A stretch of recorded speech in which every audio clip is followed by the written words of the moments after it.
شکر کی یہاں بات آئی کہ تم میرا شکر کرو نہ شکری نہ کرو. سورہ نساء میں آگے چل کے آئے گا کہ میرا شکر کرو، اللہ تمہیں عذاب دے کر کیا کرے گا اگر تم میرے شکر گزار بن جاؤ گے. اللہ تعالیٰ فرماتا ہے اور جو میرا شکر گزار بنے گا میں اسے مزید دوں. شکر کی ڈیفینیشن یہ نہیں ہے کہ آپ نے کوئی الحمدللہ کی تسبیح پڑھ لینی ہے، وہ ثواب اپنی جگہ ہے. شکر کی ڈیفینیشن یہ ہے کہ پریکٹیکلی شکر نظر آنا چاہیے. آپ کو اگر کوئی شخص نعمت دیتا ہے، کوئی گفٹ دیتا ہے، تو وہ یہ خواہش کرتا ہے کہ میں نے جو اس کو گفٹ دیا ہے اس کو یوز کرے. مجھے کئی لوگ بال پوائنٹ دے کے جاتے ہیں، جی لکھنا ہے جی اتنا، نہ لکھو وہ تو کہتے ہیں بے قدری کی ہے. اللہ تعالیٰ نے جو ہمیں نعمتیں دی ہیں نا، تو اس کی ریکوائرمنٹ ہے اپنے بندوں سے کہ وہ ان نعمتوں کو ان کاموں میں کھپائے جو اللہ نے حکم دیا ہے، اور ان نعمتوں کو ان چیزوں سے بچائے جس سے اللہ نے منع کیا ہے. یعنی آنکھیں دی ہیں تو اللہ کی یہ خواہش ہے اپنے بندے سے کہ آنکھیں حرام کی طرف نہ اٹھیں. جب آپ نے حرام سے آنکھوں کو بچا لیا، آپ نے آنکھوں کا شکر ادا کر دیا. زبان کو حرام سے بچا لیا، زبان کا شکر ادا کر دیا. دل کو بچا لیا، دل کا شکر ادا کر دیا. جو بخاری مسلم میں حدیث ہے نا کہ آنکھیں بھی زنا کرتی ہیں، ہاتھ بھی زنا کرتے ہیں، پاؤں بھی زنا کرتے ہیں، دل بھی زنا کرتا ہے. شرمگاہ اس کی تصدیق کر دیتی ہے. دل میں جان بوجھ کے برا خیال ہے. ایک تو آ گیا جھٹک دیا، چھوڑ دیا، جان بوجھ کے نہ. پیٹ کا شکر یہ ہے کہ پیٹ میں حرام مال نہ جائے. پاؤں کا شکر یہ ہے کہ پاؤں حرام کام کی طرف نہ اٹھے. ہاتھ کا شکر یہ ہے کہ ہاتھ حرام کام کی طرف نہ بڑھے، نہ کسی پہ ظلم کے لیے نہ کمائی کرنے کے لیے. تو یہ سار ہے. تو اب اندازہ لگائیں کہ دنیا میں سب سے مشکل کام اگر کوئی ہے نا تو شکر کرنا ہے. لوگ کیا کہتے ہیں جناب، پہلے خوب اللہ کا گلہ شکوہ کرتے ہیں، اپنا پورا غصہ نکالتے ہیں معاذ اللہ. اینڈ تک کہتے ہیں چلو جی جو دی مرضی، اللہ کا شکر ہے جی. پھر بھی تو جو اپنی روح راضی کرنی ہوتی ہے وہ کر لیتے ہیں، اور پھر اس کو نام صبر کا دے رہے ہوتے ہیں. حالانکہ بخاری میں حدیث ہے کہ صبر تو صدمے کے آغاز کے اوپر ہے. جب آپ نے اس وقت نہیں کیا تو پھر تو بات ختم ہو گئی. لے جی، صبر کا ذکر شکر کے ساتھ جڑا ہوا ہے تو اگلی آیت بھی سن لیں، وہ اسی سے ریلیٹڈ ہے. یا ایھا الذین آمنوا استعینوا بالصبر والصلاۃ. اے ایمان والو، مدد طلب کیا کرو صبر کے ذریعے اور نماز کے ذریعے. کس کی مدد؟ اللہ کی. ظاہر ہے شیخ عبدالقادر جیلانی کی مدد تو نہیں طلب کرنی، مولا علی کی مدد تو نہیں طلب کرنی، اس سے اللہ کی. کیونکہ ساتھ ہی آ گیا ان اللہ مع الصابرین، بے شک اللہ صبر کرنے والوں کے ساتھ ہے. یعنی جو صبر کرنے والے ہیں ان کے ساتھ اللہ ہو جائے گا. جب وہ صبر کے ذریعے اللہ کو پکاریں گے اللہ ان کی مدد فرما دے گا. سمپل چیز ہے. صبر کے اندر پوری زندگی ہے. بلکہ نماز بھی صبر ہی ہے جناب. فجر کی نماز گرمیوں میں اٹھ کے پڑھنا صبر نہیں ہے جب نیند ہی نہیں پوری ہوتی. سردیوں میں نماز کے لیے وضو کرنا کیا صبر نہیں ہے؟ صبر کی 3 اقسام ہے مینلی. ایک صبر ہے اللہ تعالی کی طرف سے آئے ہوئے تکلیفوں پہ صبر کرنا، وہ تو ہم سب کو پتہ ہے، اور وہ صبر ہوگا ابتدائی صدمے پہ. اس کی آگے آیات بھی آ جائیں گے. اس کے لیے آپ نے کہنا ہے انا للہ و انا الیہ راجعون. بے شک ہم خود بھی تو اللہ کی طرف سے آئے تھے، ہم نے لوٹ کے اللہ کی طرف جانا ہے. یہ تکلیف بھی آئی، الٹیمیٹلی چلی جائے گی. اور صحیح مسلم میں آگے ایک اور دعا کا حصہ ہے، اللہم اجرنی فی مصیبتی واخلف لی خیرا منہا. تو مسلم شریف کے الفاظ ہیں، جو یہ دعا پڑھ لے گا تو اللہ تعالیٰ اسے بہتر نعم البدل عطا فرمائے گا اس چھوٹ جانے والی چیز کے. اس کا مطلب یہی ہے اللہم اجرنی فی مصیبتی، اے اللہ اس مصیبت میں مجھے اجر عطا فرما، واخلف لی خیرا منہا، اس سے بہتر میرے لیے خلیفہ مقرر کر دے، بہتر نعم البدل. اور مسلم شریف کے الفاظ ہیں، ام سلمہ کہتی ہیں جب میرا خاوند ابو سلمہ فوت ہوا تو میں بڑی دکھی تھی، تو میں نے حضور سے یہ دعا سنی ہوئی تھی، انا للہ و انا الیہ راجعون اللہم اجرنی فی مصیبتی واخلف لی خیرا منہا. یہ یوٹیوب پہ میرا ایک کلپ بھی اپلوڈڈ ہے، غم کی خبر کو خوشی میں بدلنے کی دعا. تو اس میں میں نے اس کو ڈسپلے بھی کروایا نیچے. تو کہتی ہے میں نے یہ دعا پڑھ لی اور میں پھر پریشان تھی کہ ابو سلمہ سے بہتر تو نبی الاسلام کے صحابہ میں کوئی اور صحابی نہیں ہے، تو مجھے اللہ تعالیٰ اس کا بہتر نعم البدل کیا دے گا.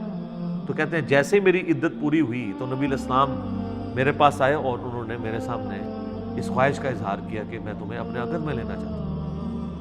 تو کہتی ہیں میں نے کہا مجھے واقعی نعم البدل مل گیا. اور ام المومنین بنی ہے 64 ہجری میں فوت ہوئی ہیں، واقعہ کربلا کے بھی 3 سال بعد فوت ہوئی ہیں۔ نبی الاسلام کی وفات کے بعد یہ 53 سال زندہ رہی ہیں۔ اتنی لمبی عمر کسی اور امہات المومنین میں سے کسی نے نہیں پائی۔ سب سے آخر میں حضور کی جو بیوی فوت ہوئی ہیں ام سلمہ ہے۔ اور اہل بیت کی شان میں اور کربلا سے ریلیٹڈ جتنی احادیث ہیں نا وہ آلموسٹ ام سلمہ نے روایت کی ہوئی ہیں۔ نبی الاسلام کی یہ بڑی لاڈلی ترین بیویوں میں سے ام سلمہ سلام اللہ علیہا رضی اللہ تعالی عنہ۔ تو انہوں نے یہ دعا پڑھ لی تھی، تو وہ اس کا کچھ حصہ آگے آ بھی جائے گا۔ اللہ تعالیٰ نیک بندوں کی نشانی بتائے گا کہ وہ جب بھی ان پہ کوئی تکلیف آتی ہے تو وہ یہی کہتے ہیں انا للہ و انا الیہ راجعون۔ تو پہلا صبر ہے تکلیفوں پہ۔ دوسرا صبر ہے جو اللہ نے آپ پہ پابندیاں لگا دی ہیں، فرائض کی، نماز پڑھنی ہے، روزہ رکھنا ہے، یہ ظاہر ہے آپ کو اس کے لیے جنبی ہو تو غسل اتارنا ہے، اس کے لیے آپ کو تکلیف سے نہیں گزرنا پڑتا، پروٹوکول دینا پڑتا، تو یہ بھی ہے۔ اور تیسرا صبر ہے حرام چیزوں سے بچنے پہ، آنکھوں کی حفاظت کرنا، اس کو حرام سے بچانا، اس کے لیے صبر کرنا پڑتا ہے۔ حرام کما کے راتوں رات امیر ہو جانا یہ تو آسان کام ہے، لیکن حلال کما کے روکھی سوکھی کھا کے گزارا کرنا اور اللہ سے ڈرنا کہ میں نے حرام کا لقمہ اپنے پیٹ میں نہیں جانے دینا، اس کے لیے آپ کو صبر کرنا پڑے گا۔ تو یہ 3 صبر ہے۔ نمبر 1 اللہ کی طرف سے آئی ہوئی تکالیف پہ صبر۔ نمبر 2 اللہ نے جو آپ پہ فرائض لگائے ہیں ان فرضوں کو منوان اسی طریقے سے پورا کرنے میں جو تکلیفیں اٹھانی ہیں اس پہ صبر، چاہے وہ گرمیوں کے روزے ہوں اور سردیوں کے وضو ہوں اور گرمیوں کی فجر کی نماز ہو۔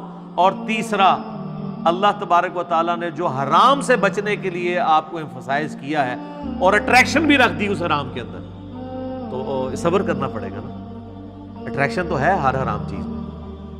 مسلم شریف میں حدیث ہے اللہ تعالیٰ نے جنت کو ناگوار چیزوں سے ڈھانپ دیا ہے اور جہنم کو، دوزخ کو خوشگوار چیزوں سے ڈھانپا ہوا ہے، یعنی دنیا میں ہر خوشگوار چیز دوزخ کی طرف لے جاتی ہے اور ہر ناگوار چیز جنت کی طرف لے جاتی ہے۔ اب وہ ناگوار کی ہرڈلز جو عبور کرے گا نا تو جنت تک پہنچے گا، یہ ہے وہ چیز۔ اس پہ خیر گھنٹوں بولا جا سکتا ہے، میرا ایک لیکچر ضرور سنیں، میں نے ان ساری چیزوں کو اس میں بریف کیا ہے۔ مسئلہ 120 سورۃ الفرقان سے اللہ کے صحیح اولیاء کی 12 خصوصیات کیا ہیں وہ میں نے بیان کیے، اس میں میں نے کافی ساری حدیثیں بیان کی تھی، آج بال نہیں کہ میں ان کی طرف جاؤں، ان آیات کو کور کر لیتے ہیں۔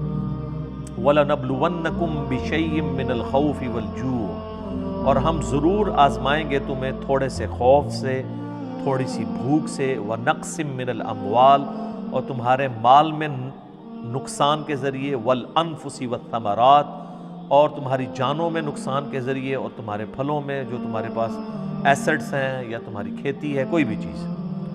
وَبَشِّرِ الصَّابِرِينَ، اور پھر بشارت ہوگی جو صبر کر لیں گے، یعنی اللہ نے یہ کنفرم کر دیا ہے کہ آزمائے بغیر میں نے کو نہیں چھوڑنا۔ اب یہ ایک آیت اس بات کی متقاضی ہے کہ میں 1 گھنٹہ صرف اس آیت کے اوپر بولوں کہ اللہ تبارک و تعالیٰ نے انسان کو ضرور آزمانا ہے۔ بہرحال چونکہ میں نے یہ پچھلے دنوں جو کورونا سے ریلیٹڈ بھی ویڈیو ریکارڈ کروائی ہے اس میں میں نے اس آیت کو کور کیا، اور اس کے کانٹیکسٹ میں سورہ الحدید کی آیت نمبر 22 اور 23 میں اللہ تعالیٰ نے فرمایا کہ زمین و آسمان میں کوئی مصیبت ہم نازل کریں یا تمہاری جانوں میں تو ہم نے اس سے پہلے ہی لوح محفوظ میں اسے لکھ لیا ہے، تاکہ جو تمہیں تکلیف پہنچے تم اس کے اوپر غم نہ کرو، اور جو تمہیں اللہ کی طرف سے اچھائی ملے اس کے اوپر شیخی نہ بگاڑو، اللہ کو شیخی بگاڑنے والے پسند نہیں ہے۔ تو یہ ہمارا ٹیسٹ ہے۔ سورۃ الانبیاء میں ہے کہ ہم اچھے اور برے حالات کے ذریعے تمہیں آزماتے رہیں گے، لیکن ہمارے لیے یہ ہے کہ صبر کرنا ہے۔ مبشر الصابرین، بشارت ہے صبر والوں کے لیے۔ الذین اذا اصابتهم مصیبہ، وہ لوگ ایسے ہیں کہ جب انہیں کوئی مصیبت پہنچتی ہے، قالوا انا للہ وانا الیہ راجعون، ان کا یہ ایٹیچیوڈ ہوتا ہے کہ یار ہم بھی تو اللہ کی طرف سے آئے تھے، ہم نے بھی مر کے اللہ کے پاس جانا ہے، ہم نے خود ہی مر جانا ہے، تو یہ جو تکلیف ہمارے پاس آئی تھی زیادہ زیادہ ہمیں موت ہی دے سکتی ہے نا، تکلیف بھی اللہ کے پاس چلی جائے گی تو ہم نے بھی تو ایک نہ ایک دن اللہ کے پاس چلے ہی جانا ہے۔ کتنی زبردست دعا ہے کہ موت ہر چیز کا اینڈ کر دے۔ وہ جب جادوگروں کو فرعون نے کہا نا میں تمہیں سولی لٹکا دوں گا، مخالف سمت کے ہاتھ پاؤں کٹوا دوں گا، تو قرآن میں آتا ہے انہوں نے کہا تھا کہ تو جو کچھ کرے گا اس دنیا کی زندگی میں کر سکتا ہے نا، آخرت جا کے تو نہیں برباد سے کر سکتا نا، ہماری زیادہ مار دے گا نا تو مرنا تم نے ویسے بھی ہے۔ کیا تیری بات مان لیں تو پھر نہیں مریں گے؟ مرنا تو ہے ہی۔ اولئک علیہم صلوات من ربہم، اللہ اکبر۔ اللہ کہہ رہا ہے ایسے لوگ ہیں جن پر اللہ تعالیٰ بھی درود بھیجتا ہے، اللہ کی رحمتیں ہیں ایسے لوگوں پہ، ورحمہ اور رحمت، واولئک هم المہتدون، اور یہی وہ لوگ ہیں جو اصل میں سیدھے راستے کے اوپر ہیں، ہدایت کے اوپر ہیں۔ کون سے لوگ؟ جن کا یہ ایٹیچیوڈ ہے کہ کوئی تکلیف جان مال میں پہنچے وہ کہیں جو اللہ کی مرضی۔